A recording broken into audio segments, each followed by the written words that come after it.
ഇനി മെയിൻ പോയിന്റ്സിലേക്ക് വരാം. അതായത് നമ്മളുടെ വാഹനത്തിന്റെ ഏത് സ്പേസിലൂടെയാണ് എലികളും പാമ്പുകളും വാഹനത്തിന്റെ ഉള്ളിലേക്ക് പ്രവേശിക്കാനായിട്ടുള്ള ഒരു സാധ്യതയുള്ളത്, അത് നമുക്ക് എങ്ങനെ ഒഴിവാക്കാം എന്നുള്ളത് നോക്കാം. പ്രധാനമായിട്ടും നിങ്ങളുടെ വാഹനത്തിന്റെ എൻജിൻ ബേ ഓപ്പൺ ചെയ്തു കഴിഞ്ഞാൽ, ഹൈ ഫ്രണ്ട്സ്, എല്ലാവർക്കും നമസ്കാരം. ഞാൻ ഗുഡ്സൺ കട്ടപ്പന. ഇപ്പോൾ വേനൽക്കാലമാണ്. ഈ വേനൽക്കാലത്ത് നമ്മൾ ഏറ്റവും അധികം പേടിപ്പെടുത്തുന്ന ഒരു കാര്യമുണ്ട്. നമ്മുടെ വാഹനത്തിൽ പാമ്പുകളും എലികളും കയറുമോ? വേനൽക്കാലമാകുമ്പോൾ തണുപ്പ് തേടി, ഭക്ഷണം തേടി, വെള്ളം തേടി പാമ്പുകളും എലികളും പുറത്തിറങ്ങാനായിട്ടുള്ള ഒരു സാധ്യതയുണ്ട്. നമ്മളുടെ വാഹനത്തിൽ പ്രവേശിക്കാനായിട്ടുള്ള ഒരു സാധ്യതയുണ്ട്. നമ്മൾ ചിന്തിച്ചേക്കാം, നമ്മുടെ വണ്ടി ഒരു ക്ലോസ്ഡ് ആയിട്ടുള്ള ഒരു ഏരിയ അല്ലേ, പവർ വിൻഡോകളൊക്കെ കയറ്റി ഗ്ലാസ് ഒക്കെ അടച്ച് നമ്മൾ പ്രോപ്പറായിട്ട് വണ്ടി ലോക്ക് ചെയ്തിട്ടാണല്ലോ ഇറങ്ങുന്നത്, പിന്നെ എങ്ങനെ കയറും? എന്നാൽ വാഹനത്തിന്റെ ഉള്ളിലേക്ക് പ്രവേശിക്കാനായിട്ടുള്ള ചില ഏരിയകളുണ്ട്. ആ ഏരിയകൾ നമ്മൾ ക്ലോസ് ചെയ്യുകയും ഒപ്പം തന്നെ നമുക്ക് വാഹനത്തിൽ തന്നെ ചെയ്യാൻ പറ്റുന്ന ചില കാര്യങ്ങളുണ്ട്. അത് പ്രോപ്പറായിട്ട് ചെയ്തു കഴിഞ്ഞാൽ നിങ്ങൾക്ക് ഈ ഒരു പ്രശ്നം ഒരു പരിധി വരെ ഒഴിവാക്കാനായിട്ട് കഴിയും. വളരെ ഡീറ്റെയിൽ ആയിട്ടുള്ള ഒരു വീഡിയോ ആണ് നിങ്ങളുമായിട്ട് പങ്കുവെക്കുന്നത്. പരമാവധി വീഡിയോ എല്ലാവർക്കും ഷെയർ ചെയ്യുക, ചാനൽ സബ്സ്ക്രൈബ് ചെയ്ത് ഒന്ന് സപ്പോർട്ട് നൽകുക. നിങ്ങളുടെ വിലപ്പെട്ട നിർദ്ദേശങ്ങൾ കമന്റ് ബോക്സിൽ എഴുതിയിടുക.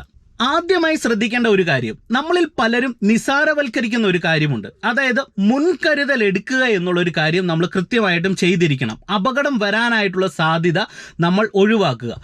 വാഹനം സുരക്ഷിത സ്ഥലങ്ങളിൽ പാർക്ക് ചെയ്യുക. പ്രത്യേകിച്ച് കാട് വളർന്ന ഏരിയ, പുല്ല് വളർന്ന ഏരിയ, കൽക്കെട്ടുകൾ, തോടിന്റെ സൈഡുകളിലൊന്നും കൊണ്ടുപോയി വേനൽക്കാലത്ത് വണ്ടി പാർക്ക് ചെയ്യരുത്. അതുപോലെ തന്നെ വാഹനം പാർക്ക് ചെയ്യുന്ന സമയത്ത് കാർ പോർച്ചും പരിസരവും വൃത്തിയായി തന്നെ സൂക്ഷിച്ചിരിക്കുക. ഇനി അതുപോലെ ശ്രദ്ധിക്കേണ്ട രണ്ടാമത്തെ പോയിന്റ്, നമ്മളുടെ വാഹനത്തിന്റെ ഉൾവശവും എഞ്ചിൻ ഏരിയയും അതുപോലെ നമ്മുടെ വണ്ടിയുടെ ഡിക്കി ഏരിയ എല്ലാം വൃത്തിയായി തന്നെ സൂക്ഷിക്കുക. പ്രത്യേകിച്ച് ഭക്ഷണ അവശിഷ്ടങ്ങളൊക്കെ വാഹനത്തിന്റെ ഉള്ളിൽ ഒരു കാരണവശാലും ഉണ്ടാകാനായിട്ട് പാടില്ല. ഇനി മെയിൻ പോയിന്റ്സിലേക്ക് വരാം. അതായത് നമ്മളുടെ വാഹനത്തിന്റെ ഏത് സ്പേസിലൂടെയാണ് എലികളും പാമ്പുകളും വാഹനത്തിന്റെ ഉള്ളിലേക്ക് പ്രവേശിക്കാനായിട്ടുള്ള ഒരു സാധ്യതയുള്ളത്, അത് നമുക്ക് എങ്ങനെ ഒഴിവാക്കാം എന്നുള്ളത് നോക്കാം. പ്രധാനമായിട്ടും നിങ്ങളുടെ വാഹനത്തിന്റെ എൻജിൻ ബേ ഓപ്പൺ ചെയ്തു കഴിഞ്ഞാൽ അവിടെ AC-യുടെ എയർ ഇൻടേക്ക് ഹോൾ കാണാം. ഈ ഹോളിലൂടെ ഇത്തരത്തിലുള്ള ജീവികൾ വാഹനത്തിന്റെ ഉള്ളിലേക്ക് പ്രവേശിക്കാനായിട്ടുള്ള ഒരു സാധ്യതയുണ്ട്.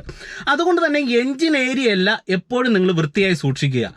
എൻജിന്റെ സൈഡ് ഭാഗങ്ങളിലെ ആ ചെറിയ തകിട് ഏരിയകളിലൊക്കെ ഇത്തരത്തിലുള്ള ജീവികൾ കയറി ഇരിക്കാനായിട്ടുള്ള സാധ്യതകൾ കൂടുതലാണ്. അപ്പോൾ എയർ ഇൻടേക്ക് ഹോളിലൂടെ കയറാതിരിക്കാനായിട്ട് നിങ്ങൾക്ക് ചെയ്യാൻ പറ്റുന്നത് ഒരു മെറ്റൽ മെഷ് ഉപയോഗിച്ച് ആ ഒരു ഏരിയ നിങ്ങൾ ക്ലോസ് ചെയ്യുക എന്നുള്ളതാണ്. ഒപ്പം തന്നെ നമുക്ക് പ്രോപ്പറായിട്ട് എയർ ഇൻടേക്ക് അവിടെ നടക്കുകയും ചെയ്യണം. ആ രീതിയിൽ അത് ക്ലോസ് ചെയ്യുക എന്നുള്ളതാണ്. ഒപ്പം തന്നെ നിങ്ങൾക്ക് വാഹനത്തിന്റെ ഉള്ളിൽ ഇത്തരത്തിലുള്ള ഒരു പ്രശ്നം വരാതിരിക്കാനായിട്ട്, ആ ഒരു ഏരിയയിൽ നിന്ന് ഇത്തരത്തിലുള്ള ജീവികൾ കയറാതിരിക്കാനായിട്ട് വാഹനത്തിന്റെ ഉള്ളിൽ തന്നെ ചെയ്യാൻ പറ്റുന്ന ഒരു ചെറിയ പൊടിക്കൈയുണ്ട്. ഇതും കൂടെ നിങ്ങളൊന്ന് പ്രയോഗിക്കും. ഇനി നിങ്ങൾക്ക് സിമ്പിൾ ആയിട്ട് ഒരു കാര്യം ചെയ്തു കഴിഞ്ഞാൽ വാഹനത്തിന്റെ ഉള്ളിലേക്ക് ഇത്തരത്തിലുള്ള ജീവികൾ, പാമ്പുകൾ, എലികളൊക്കെ കയറുന്നത് നമുക്ക് ഒഴിവാക്കാനായിട്ട് സാധിക്കും. പ്രത്യേകിച്ച് വണ്ടി പാർക്ക് ചെയ്തിടുന്ന സമയത്ത് ഈ ഒരു കാര്യം ചെയ്യുക. അതായത് ഈ ഒരു മോഡ് നോക്കി, ഈ ഒരു മോഡ് എന്ന് പറയുന്നത് ഫ്രഷ് എയർ മോഡാണ്. പുറത്തുനിന്ന് വരുന്ന എയറിനെ റീസർക്കുലേറ്റ് ചെയ്ത് AC ആക്കുന്ന ഒരു മോഡിലാണ് ഇപ്പോൾ കിടക്കുന്നത്. അപ്പോൾ ഈ മോഡിലാണ് വാഹനം നമ്മൾ പാർക്ക് ചെയ്തിടുന്നതെങ്കിൽ ആ എയർ ഇൻടേക്ക് ഹോളിലൂടെ പുറത്തുനിന്ന് വരുന്ന ഒരു എയർ വാഹനത്തിന്റെ ഉള്ളിലേക്ക് പ്രവേശിക്കുന്ന മോഡായതുകൊണ്ട് തന്നെ ആ ഹോളിലൂടെ മറ്റ് ജീവികൾ നമ്മളുടെ വാഹനത്തിന്റെ ഉള്ളിലേക്ക് പ്രവേശിക്കാൻ സാധ്യതയുണ്ട്. അതുകൊണ്ട് തന്നെ വണ്ടി പാർക്ക് ചെയ്യുന്ന സമയത്ത് എന്ത് ചെയ്യണം, ഈ റീസർക്കുലേഷൻ മോഡിലേക്ക് ചേഞ്ച് ചെയ്യുക. ഈ റീസർക്കുലേഷൻ മോഡിലേക്ക് ചേഞ്ച് ചെയ്യുമ്പോൾ എയർ ഇൻടേക്ക് എടുക്കുന്ന ആ ഒരു ഏരിയ ഒരു ഫ്ലാപ്പ് വന്ന് അടയുകയും പുറത്തുനിന്ന് വരുന്ന എയർ വാഹനത്തിൻ്റെ ഉള്ളിലേക്ക് കയറുന്നത് ഒഴിവാകുന്നത് പോലെ തന്നെ പുറത്തുനിന്ന് വരുന്ന മറ്റ് ജീവികൾ വാഹനത്തിൻ്റെ ഉൾവശത്തേക്ക് കയറുന്നതിനെ തടയിടാനായിട്ട് സാധിക്കും. അപ്പോൾ വണ്ടി പാർക്ക് ചെയ്യുന്ന സമയത്ത് എന്ത് ചെയ്യണം, റീസർക്കുലേഷൻ മോഡിലേക്ക് ആക്കിയിടുക. പിന്നെ നമ്മൾ വാഹനം യൂസ് ചെയ്യുന്ന സമയത്ത് എന്ത് ചെയ്യണം, നമുക്ക് ഫ്രഷ് എയർ മോഡിലേക്ക് ചേഞ്ച് ചെയ്തിടുന്നതിൽ തെറ്റില്ല. അപ്പോൾ പാർക്ക് ചെയ്യുന്ന സമയത്ത് എന്ത് ചെയ്യണം, റീസർക്കുലേഷൻ മോഡിലേക്ക് ആക്കിയിടുക. ഇനി അതുപോലെ തന്നെ നമ്മളുടെ വാഹനത്തിൻ്റെ ഉള്ളിലേക്ക് ഇത്തരത്തിലുള്ള ജീവികൾ പ്രവേശിക്കുന്ന മറ്റൊരു വഴിയാണ് ക്യാബിൻ എയർ എക്സ്ട്രാക്ടർ. അതായത് നമ്മളുടെ വാഹനത്തിന്റെ ബാക്കിലെ ബമ്പർ അടിച്ചു കഴിഞ്ഞാൽ അവിടെ റിയർ എയർ വെന്റിലേറ്റർ കാണാം. ആ വെന്റിലേറ്ററിലൂടെയും ഇത്തരത്തിലുള്ള ജീവികൾ അകത്തേക്ക് പ്രവേശിക്കാനായിട്ടുള്ള ഒരു സാധ്യതയുണ്ട്. ഒരു പക്ഷെങ്കിൽ ഉള്ളിലുള്ള ഫ്ലാപ്പ് വളരെയധികം മോശമായി, അതായത് പഴയ വാഹനങ്ങളൊക്കെ ആണെങ്കിൽ ഫ്ലാപ്പ് മോശമായതായിരിക്കാം. അപ്പോൾ ഉള്ളിലേക്ക് അത് കയറി പോകാനായിട്ടുള്ള സാധ്യതകൾ കൂടുതലാണ്. അതുകൊണ്ട് തന്നെ ആ ഒരു ഏരിയയും ഒരു മെറ്റൽ മെഷ് ഉപയോഗിച്ച് ആ ഒരു ഏരിയയും നിങ്ങൾ ഒന്ന് ക്ലോസ് ചെയ്ത് വെച്ച് കഴിഞ്ഞാൽ ഈ ഒരു പ്രശ്നം ഒഴിവാക്കാനായിട്ട് കഴിയും.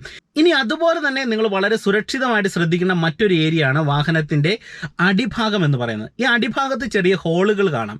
നമ്മൾ ബുഷ് വെച്ച് ക്ലോസ് ചെയ്യേണ്ട ഹോൾ ഏരിയകളായിരിക്കും. പക്ഷെങ്കിൽ അത്തരത്തിലുള്ള ഏരിയകളൊക്കെ തുറന്നു കിടപ്പുണ്ടെങ്കിൽ ആ ഒരു ഏരിയയിൽ നിന്നും ഇത്തരത്തിലുള്ള ജീവികൾ വാഹനത്തിൻ്റെ ഉള്ളിലേക്ക് പ്രവേശിക്കാൻ സാധ്യതയുണ്ട്. അതുകൊണ്ട് തന്നെ അണ്ടർ ബോഡി എപ്പോഴും പെയിൻറ് ചെയ്ത് വൃത്തിയായി സൂക്ഷിക്കുക. ആ ഭാഗത്ത് ഏതെങ്കിലും പൊട്ടലോ ഹോളുകളോ ഉണ്ടെങ്കിൽ അവയെല്ലാം നമ്മൾ മാറ്റി വൃത്തിയായി തന്നെ സൂക്ഷിക്കാനായിട്ട് ശ്രദ്ധിക്കുക. ഇനി ഇങ്ങനെയുള്ള കാര്യം കൂടി നിങ്ങൾ വാഹനത്തിൽ ശ്രദ്ധിക്കുകയാണെങ്കിൽ നിങ്ങളുടെ വണ്ടിയെ സുരക്ഷിതമായിട്ട് സൂക്ഷിക്കാനായിട്ട് കഴിയും. ആഴ്ചയിലൊന്ന് വാഹനം കഴുകുക, ഉൾവശം ക്ലീൻ ചെയ്യുക. ഒപ്പം തന്നെ വണ്ടിയുടെ എൻജിൻ ബേ ഓപ്പൺ ചെയ്ത് എൻജിൻ്റെ ഭാഗമെല്ലാം വൃത്തിയായി സൂക്ഷിക്കുക. വണ്ടിയുടെ എൻജിൻ ഓയിൽ, കൂളൻ്റ്, അതുപോലെ തന്നെ വാഹനത്തിൻ്റെ ബ്രേക്ക് ഫ്ലൂയിഡ്, അങ്ങനെയുള്ള എല്ലാ കാര്യങ്ങളും ആഴ്ചയിലൊന്ന് ചെക്ക് ചെയ്യുക. ഒപ്പം തന്നെ ഡിക്കി ഏരിയ ഓപ്പൺ ചെയ്ത് ആ ഭാഗവും വൃത്തിയായി സൂക്ഷിക്കുക. ഇത്തരം കാര്യങ്ങൾ ചെയ്തു കഴിഞ്ഞാൽ നമുക്ക് വാഹനം ഒരു പരിധിവരെ സുരക്ഷിതമായിട്ട് സൂക്ഷിക്കാനായിട്ട് കഴിയും. ഇങ്ങനെയുള്ള പ്രശ്നങ്ങൾ ഉണ്ടാകുന്നത് ഒരു പരിധിവരെ നമുക്ക് ഒഴിവാക്കാനായിട്ട് സാധിക്കും. അപ്പോൾ ഇന്നത്തെ ഒരു വീഡിയോ നിങ്ങൾക്ക് പ്രയോജനം ചെയ്തെന്ന് വിശ്വസിക്കുന്നു. വീഡിയോ ഉപകാരപ്പെട്ടെങ്കിൽ നിങ്ങൾ വീഡിയോ പരമാവധി കൂട്ടുകാർക്ക് ഷെയർ ചെയ്യുക. ഒപ്പം തന്നെ ചാനൽ സബ്സ്ക്രൈബ് ചെയ്യാത്തവരുണ്ടെങ്കിൽ സബ്സ്ക്രൈബ് ചെയ്ത് സപ്പോർട്ട് നൽകുക. വീണ്ടും നമുക്ക് നാളെ മറ്റൊരു അറിവുമായിട്ട് കാണാം. Okay, by.